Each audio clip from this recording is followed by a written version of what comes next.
Bonjour à tous, moi c'est Axe et la chaîne c'est Audurial. Aujourd'hui on va maîtriser le mode live de Apax de Squarp Instruments qui permet d'enregistrer les événements MIDI en temps réel et bien plus. Vous êtes prêts? Alors on y va. Mais avant tout, un grand merci à tous pour les super thanks, ainsi qu'aux adhérents à la formule J'aime ce que tu fais.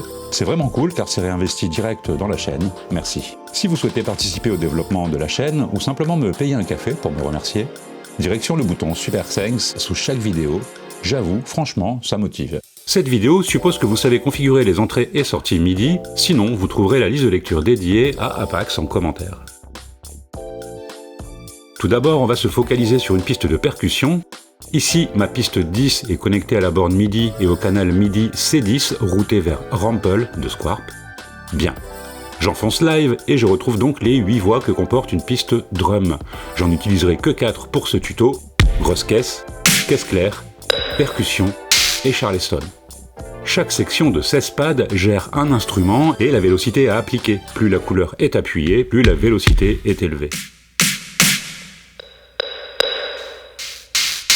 Je peux, si nécessaire, changer le numéro de note et le canal MIDI pour matcher la machine cible en tournant l'encodeur dédié pour le numéro de note et en l'enfonçant et en le tournant en même temps pour le canal MIDI.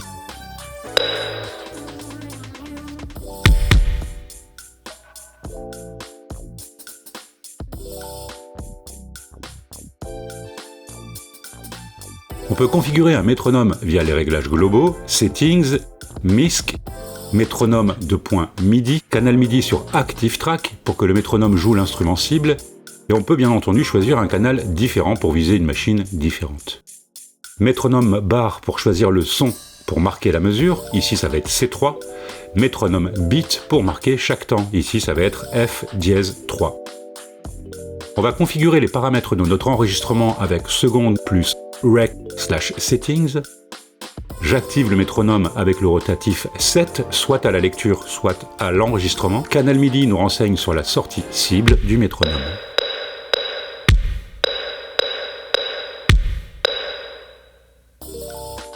On va se fendre d'un précompte d'une mesure avec R3.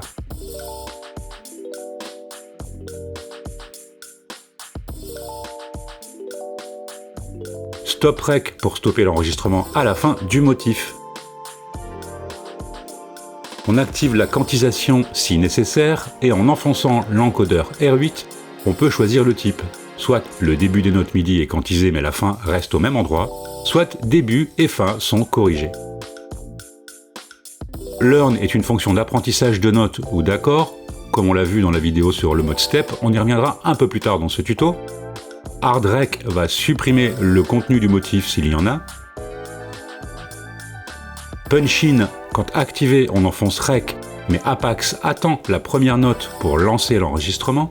Looper active le mode looper, inutile de préciser une longueur de track, avec ce mode on enfonce rec pour commencer l'enregistrement et une seconde fois pour l'arrêter. La longueur de la piste est automatiquement calculée, on verra ça plus loin. Si je souhaite enregistrer à partir de ce mode, j'enfonce rec, puis lecture quand je suis prêt.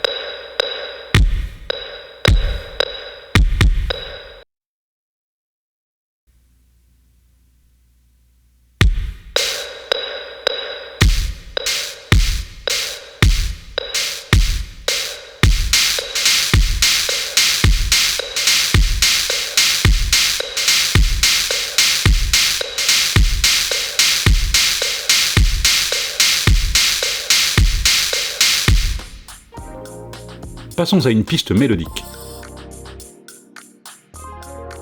Pour que notre projet soit calé à un mode spécifique, je vais maintenir Pro 1 et avec R1, j'active le Project Scale.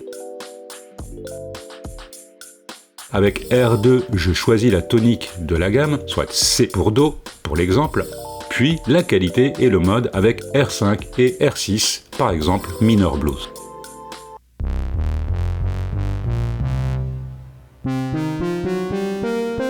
Pour cette partie du tuto, je vais passer par le mode looper et enregistrer une basse et 2 mélodies. Ici, tout sera joué par le même synthé qui est polyphonique, donc ça tombe bien. J'active les fonctions looper, punch in, quantize et c'est parti.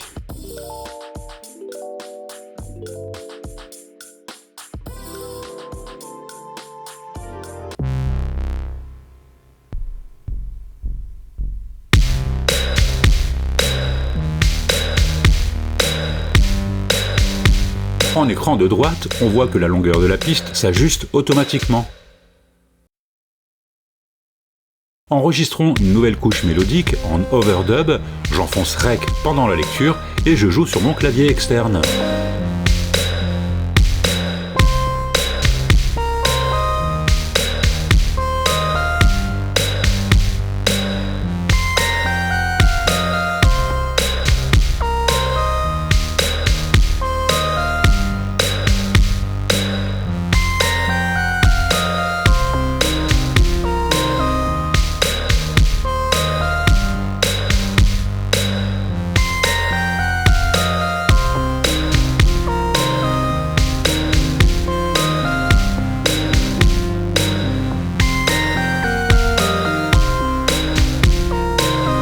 On vient donc d'enregistrer en mode live et sous mode scale. Voyons en détail le sous-mode chord ou accord en maintenant live et en tournant R9.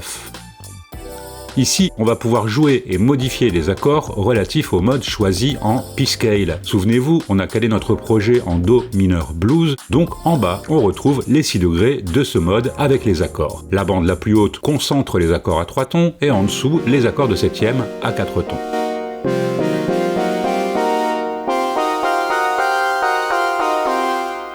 Les 34 pads illuminés sont des modificateurs ou variations de nos accords. On a donc une palette harmonique déjà bien riche sous la main, sans avoir besoin de connaissances académiques. Pour ne pas alourdir ce tuto, on ne va pas détailler chacun des modificateurs, il y a de tout, renversement, drop, octave, suspendu, accord de force. Bref, je vous laisse découvrir les possibilités. On peut donc ici enregistrer des accords à la volée, comme vu juste avant pour les mélodies.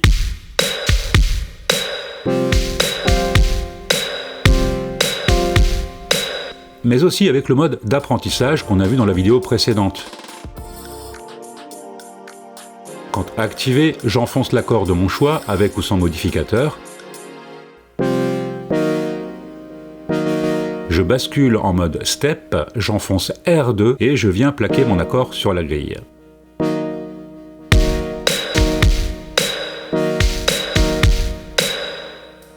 Voilà, a priori, on a couvert le mode live et je pense n'avoir rien oublié. Comme d'habitude, j'espère que vous avez passé un bon moment et que vous avez appris un truc ou deux, pourquoi pas. À bientôt.